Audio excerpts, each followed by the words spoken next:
داور شام 7 بجے اپنے دوست اور پارٹنر عبدل کے گھر پہنچ گیا۔ اسے دیکھ کر عبدل پر سکتے کی سی کیفیت طاری ہو گئی۔ پھر وہ گرم جوشی سے داور سے لپٹ گیا۔ عبدل اس سے بغل گیر ہوتے ہوئے رونے لگا تھا۔ داور کے آنے سے پہلے اس نے سستے اور گھٹیا برانڈ کے ٹھرے کی آدھی بوتل چڑھائی تھی، اور اس نیم بے ہوشی کی کیفیت میں وہ کچھ زیادہ ہی جذباتی ہو گیا تھا۔ داور کی عبدل سے 12 سال پرانی دوستی تھی۔ اس کے دکھ سکھ میں عبدل نے ہمیشہ اس کا ساتھ دیا تھا۔ زیادہ تر وارداتیں دونوں نے مل کر کی تھیں۔ داور اچھی خاصی رقم عبدل کو دے کر جیل چلا گیا تھا، اور اب وہ قطعی مفلس دکھائی دے رہا تھا۔ ٹھرے کی بوتل دیکھ کر ہی داور کو اس کی ناگفتبہ حالت کا اندازہ ہو گیا تھا۔ یہاں آنے سے پہلے راجن بھی اسے عبدل کے خلاش ہونے کی خبر دے چکا تھا۔ یہ عبدل کی پرانی عادت تھی۔ داور کے ساتھ اس نے لاکھوں روپے کمائے تھے، اور اپنی شاہانہ طبیعت کی وجہ سے فقیر کا فقیر ہی رہا تھا۔ پیسے اس کی جیب میں ٹکتے ہی نہیں تھے۔ اس نے کبھی آنے والے کل کی پرواہ نہیں کی تھی۔ رسمی الگ سلگ کے بعد داور جوتوں سمیت عبدل کے ڈبل بیڈ پہ دراز ہو گیا۔ عبدل پاس ہی کرسی پر بیٹھ گیا اور پیار بھری نظروں سے داور کو دیکھنے لگا۔ داور بری طرح تھک گیا تھا۔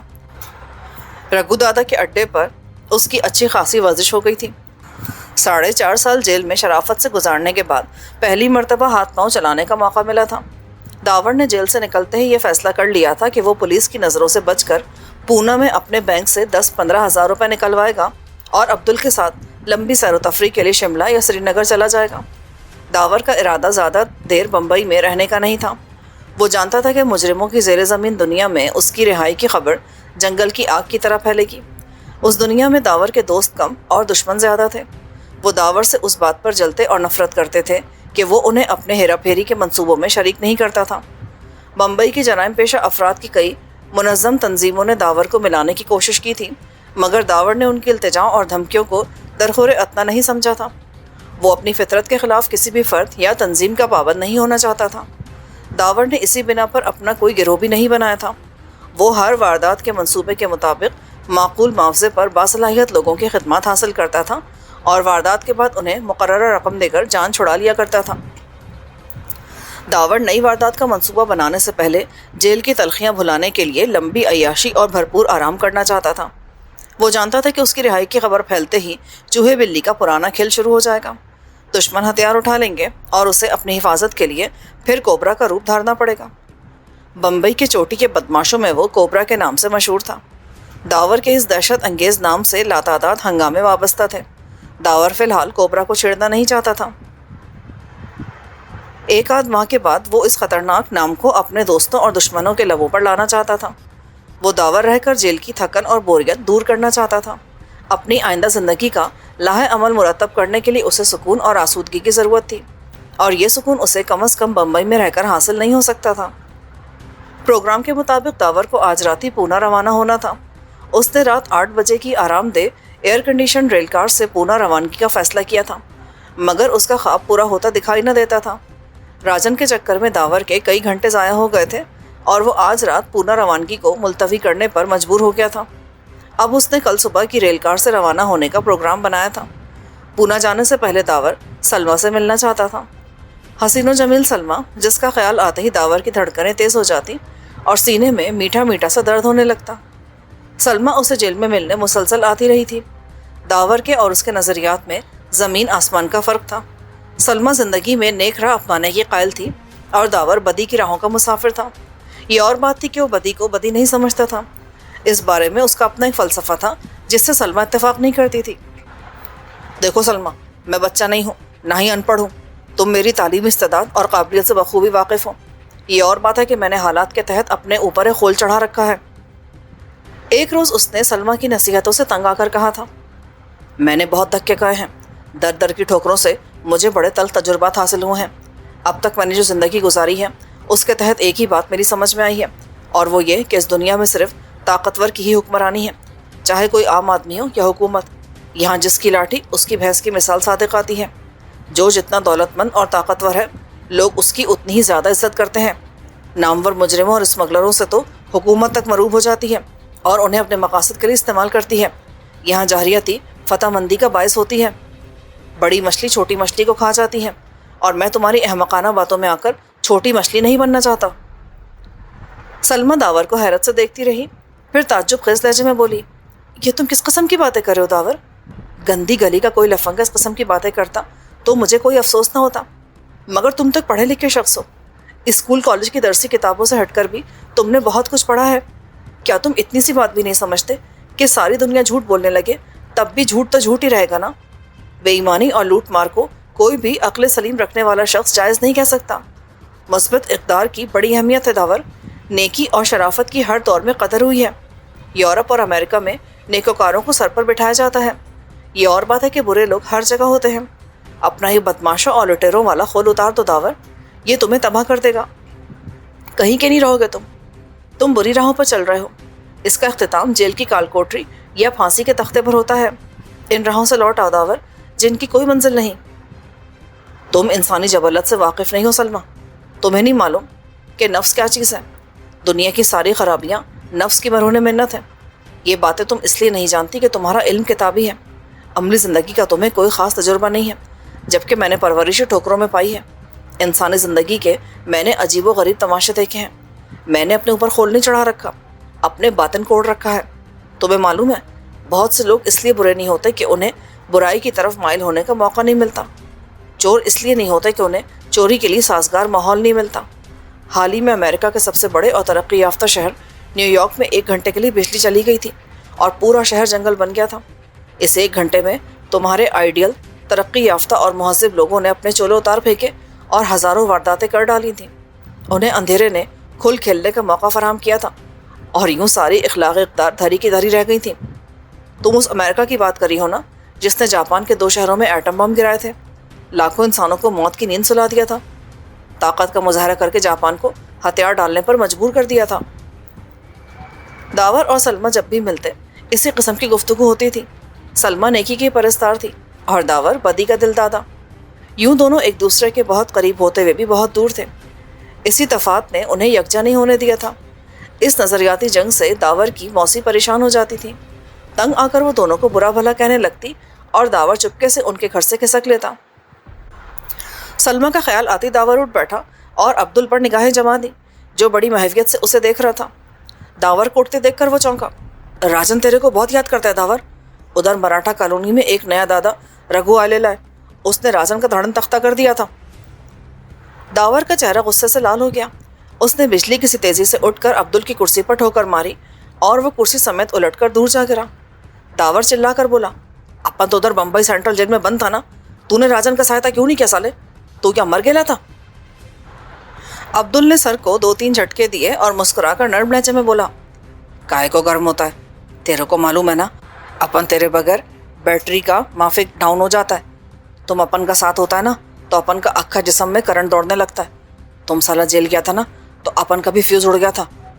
واہ واہ مزہ آ گیا یار، تو نے اپن کو لات مارا ہے نا تو اپن کے جسم میں کرنٹ آئے گیا ہے، چل یار اٹھ، اس کمینے رگھو کی تیل مالش کے لیے مراٹھا کالونی چلتے ہیں، اپن نے اس سالے کا بیٹری ڈاؤن کر دیا ہے، وہ سالہ 1 ہفتے تک اٹھ نہیں سکیں گا، راجن کا نقصان بھی پورا کر دیا اپن نے۔ داور نے گردن اکڑا کر کہا، جیو داور، وہ طبیعت خوش کر دی تم نے۔ عبدل جھومتا ہوا اٹھا اور لڑکھڑاتے ہوئے ٹھرے کی بوتل میز سے اٹھا کر داور کو تھما دی۔ داور نے حقارت سے بوتل اٹھا کے دیوار پہ دے ماری۔ عبدل حیرت سے پلکیں جھپکاتے ہوئے بولا، یہ کیا استاد تو نے کیا پینا چھوڑ دی؟ داور نے 100 کے 10 نوٹ جیب سے نکالے اور عبدل کے منہ پہ مارے، سالے آئندہ دیسی ٹھرا مت پینا، چل اٹھ کے جا، جونی واکر کی بوتل لے کر آ، اپن کو ہر 3rd کلاس چیز سے نفرت ہے، کیا سمجھا؟ کچھ کھانے کا واسطے بھی لے کے آنا، اپن ایک ضروری کام کے واسطے جا رہے لائے، 1 گھنٹے بعد تمہارے سنگ ڈرنک کرے گا، کیا سمجھا؟ سمجھ گیا استاد، مگر تم جلدی آنا، جونی واکر کو دیکھ کر نا اپن سے صبر نہیں ہوئے گا، وہ اپن کا فیوریٹ ہے، بہت شوق ہے اپن کو اس کا۔ ٹھیک ہے ٹھیک ہے۔ داور دوسرے کمرے میں گیا جہاں ایک خوبصورت لکڑی کی الماری میں اس کے کپڑے اور روزمرہ کے استعمال کی دوسری چیزیں پڑی تھیں۔ اس نے اپنے کپڑے وغیرہ صحیح سلامت دیکھ کر سکون کا سانس لیا۔ اس کے 5-6 خوبصورت سوٹ ہینگروں میں لٹک رہے تھے، عبدل نے ان پر پلاسٹک لپیٹ کر بڑی عقل مندی کا ثبوت دیا تھا۔ داور نے ایک گرے کلر کا سوٹ نکال لیا جو اس نے 2-3 بار سے زیادہ نہیں پہنا تھا۔ جیل جانے سے پہلے یہ سوٹ داور کے جسم پر تنگ پڑتا تھا، اس سوٹ میں وہ اپنے جسم کو جکڑا ہوا محسوس کرتا تھا، اور یہی وجہ ہے کہ سزا ہونے سے 3-4 ماہ پہلے داور نے اسے پہننا چھوڑ دیا تھا۔ جیل کی صحبتوں نے داور کا وزن کافی کم کر دیا تھا، لیکن اب یہ سوٹ اس کے جسم پر بالکل موزوں تھا. ایسا لگتا تھا جیسے داور نے کل ہی سلوایا ہو. سوٹ پہن کر اس نے خود کو آئینے میں دیکھا اور زیر لب مسکراتے ہوئے اپنے بال سنوارنے لگا. ساتھ ہی وہ پرانا گیت گنگناتا جا رہا تھا. تیار ہو کر اس نے ایک ناقدانہ نگاہ آئینے پہ ڈالی اور عبدل کے فلیٹ سے باہر آ گیا. داور نے عبدل کے گھر سے باہر آ کر ایک ٹیکسی پکڑی اور سلمیٰ کے گھر پہنچ گیا. اس نے ٹیکسی کچھ دور چھوڑ دی تھی اور کرایہ ادا کر کے پیدل ہی سلمیٰ کے گھر کی طرف چل پڑا تھا. اس کے ہونٹوں پر مسکراہٹ تھی. اسے معلوم تھا کہ سلمیٰ ایک بار پھر اسے آڑے ہاتھوں لے گی. ایک بار پھر اس کے اور سلمیٰ کے درمیان نیکی اور بدی کا فلسفہ شروع ہو جائے گا. لیکن اس بحث کا کوئی فائدہ نہیں تھا. وہ جانتا تھا کہ سلمیٰ کی باتوں میں آ کر وہ اپنی فطرت نہیں بدل سکتا. پھر بھی اس لڑکی سے ملنے کی خواہش ہوتی تھی. دل چاہتا تھا کہ اس کی بھولی بھالی باتیں سنی جائیں. ہر شخص نے دنیا کو اپنی نگاہوں سے دیکھا ہے. ہر ایک کے تجربے محدود ہوتے ہیں. سلمیٰ بیچاری کو کیا معلوم کہ زندہ رہنے کے لیے کتنا دل کو مارنا پڑتا ہے. جب وہ سلمیٰ کے گھر پہنچا تو دروازے پر پڑے ہوئے تالے نے اس کو دیکھ کر منہ چڑھایا. دھت تیرے کی، نہ جانے لڑکی کہاں رہتی ہے. وہ بلبلاتا ہوا عبدل کے فلیٹ پر واپس آ گیا. یہاں ایک اور مصیبت اس کی منتظر تھی. عبدل کمرے کے فرش پر اس طرح لیٹا تھا کہ اس کے دونوں ہاتھ پھیلے ہوئے تھے. دائیں ہاتھ سے کچھ فاصلے پر جانی واکر کی ایک بوتل لڑکی ہوئی تھی جس میں آدھی شراب باقی تھی، جبکہ اس بوتل سے کچھ فاصلے پر 2 خالی بوتلیں اپنا حال سنا رہی تھیں. صوفے کے قریب بچا ہوا کھانا بھی رکھا تھا، مرغی کی خالی ہڈیاں جنہیں بہت بے دردی سے بھنبوڑا کیا تھا. داور کو دیکھ کر غصہ آ گیا. اس نے ایک زوردار لات عبدل کی کمر پہ رسید کی. ارے بابا، کیا کرتا ہے؟ کائے کو مارتا ہے رے؟ عبدل مدہوشی کے عالم میں بڑبڑایا. داور نے ایک اور لات رسید کی. سالا، تم لوگوں کو اچھا مال ہضم نہیں ہوتا. جانی واکر دیکھا اور مگج پھر گیا. دھت تیرے کی. وہ عبدل کو ایک تیسری ٹھوکر رسید کرنے ہی والا تھا کہ اس کی نگاہ کاغذ کے ٹکڑے پر پڑی. یہ کاغذ صوفے کے نیچے فرش پر گرا ہوا پھڑپڑا رہا تھا. داور نے جلدی سے اسے دبوچ لیا. وہ ایک خط تھا، مینا کا خط. داور اس کی تحریر کو بہت اچھی طرح پہچانتا تھا. اس خط میں مینا نے لکھا تھا: پیارے داور، مجھے معلوم ہے کہ تم واپس آ چکے ہو. یہ سن کر بہت خوشی ہوئی. شاید تمہیں بتا دیا گیا ہو کہ میں نے ایک مارواڑی سیٹ سے شادی کر لی ہے. ہو سکتا ہے کہ تمہیں غصہ بھی آیا ہو، لیکن جب تم مجھ سے ملو گے تو تمہیں سب پتہ چل جائے گا. میں تم سے ملنے کے لیے آئی تھی لیکن تم سے ملاقات نہ ہو سکی. البتہ عبدل مدہوش پڑا ہوا تھا. میں یہ خط لکھ کر جا رہی ہوں. میری کوٹھی کا پتہ یہ ہے: 27 شیواجی روڈ، ماہم. میں تمہارا انتظار کر رہی ہوں. تمہاری مینا. مینا کا خط پڑھ کر داور نے اپنے ہونٹ سکیڑ لیے. وہ بہت اونچی اڑی تھی لیکن آ گئی تھی واپس. مگر وہ مینا سے ناراض نہیں رہ سکتا تھا. اسے معلوم تھا کہ اس دھندے میں اس سے اچھی لڑکی کوئی نہیں مل سکتی. اس کا ذہن بھی خوب چلتا تھا. ایسی دور کی کوڑیاں لایا کرتی تھی کہ خود داور بھی حیران رہ جاتا تھا. سب سے بڑی بات یہ کہ وہ بہت حوصلے والی تھی. خوفزدہ ہونا تو اس نے سیکھا ہی نہیں تھا. شکل و صورت کی بھی ایسی تھی کہ جو ایک بار دیکھ لیتا وہ اس کے آگے پیچھے ہونے لگتا. لیکن جب اسے یہ معلوم ہوتا کہ یہ داور کی محبوبہ ہے تو پھر کوئی بھی اس کے قریب نہیں پھٹکتا تھا. مینا کی سب سے بڑی خرابی یہ تھی کہ وہ گالیاں بے تحاشا دیا کرتی تھی. وہ اس معاملے میں اتنی منہ پھٹتی کہ کسی کا بھی لحاظ نہیں کرتی تھی. داور نے ایک بار اس سے یہ کہا تھا کہ اگر اس نے داور کے سامنے کبھی گالی دی تو وہ اس کی زبان کھینچ لے گا. اس کے بعد سے وہ داور کے سامنے احتیاط کرنے لگی تھی. 27 شیواجی روڈ ایک بڑی کوٹھی تھی. بمبئی میں عام طور پر ایسے کھلے ہوئے مکانات بہت کم ہوا کرتے ہیں. یہاں لوگ ایک دوسرے کے اوپر نیچے رہنے کے عادی ہیں، بلکہ چھت پر چھت تعمیر کرتے جاتے ہیں اور کئی مالے وجود میں آ جاتے ہیں. ان میں ہر مالے اپنے اندر بے شمار سیلن زدہ اور گھٹی ہوئی چالیں اور کھولیاں رکھتا ہے، اور ہر کھولی میں درجن بھر افراد گھسے ہوتے ہیں. ایسا لگتا ہے جیسے بمبئی انسانوں کا نہیں بلکہ کیڑے مکوڑوں کا شہر ہے. جن لوگوں کو یہ چالیں اور کھولیاں بھی دستیاب نہیں ہوتی وہ بڑے آرام کے ساتھ فٹ پاتھوں پر بسیرا کر لیتے ہیں، اور فٹ پاتھ ایسے معلوم ہوتے ہیں جیسے ان پر میلہ لگا ہوا ہو. لیکن 27 شیواجی روڈ ایک بڑی کوٹھی تھی. سلیقے کی عمارت، سلیقے کا احاطہ اور سلیقے کے وہ 2 نیپالی گورکھے جو لوہے والے بڑے گیٹ پر پہرا دے رہے تھے. داور نے بڑی لاپرواہی سے گیٹ سے اندر جانے کی کوشش کی تو ان دونوں نے اسے روک دیا. اے ماوالی، کدھر ہی جاتا ہے؟ صاحب کوٹھی پہ نہیں ہے. صاحب نہیں ہے تو کیا ہوا؟ تمہارا میم صاحب تو ہوئیں گا نا. داور نے اپنی آنکھ دباتے ہوئے کہا. وہ ان دونوں سے چھیڑ چھاڑ کرنے کے موڈ میں تھا. چلو ہٹو ادھر سے ورنہ پیٹ پھاڑ دے گا. دوسرے نے اس کو دھکا دیا. اچھا. داور نے اپنی قمیض اوپر اٹھا دی. ایسا بولا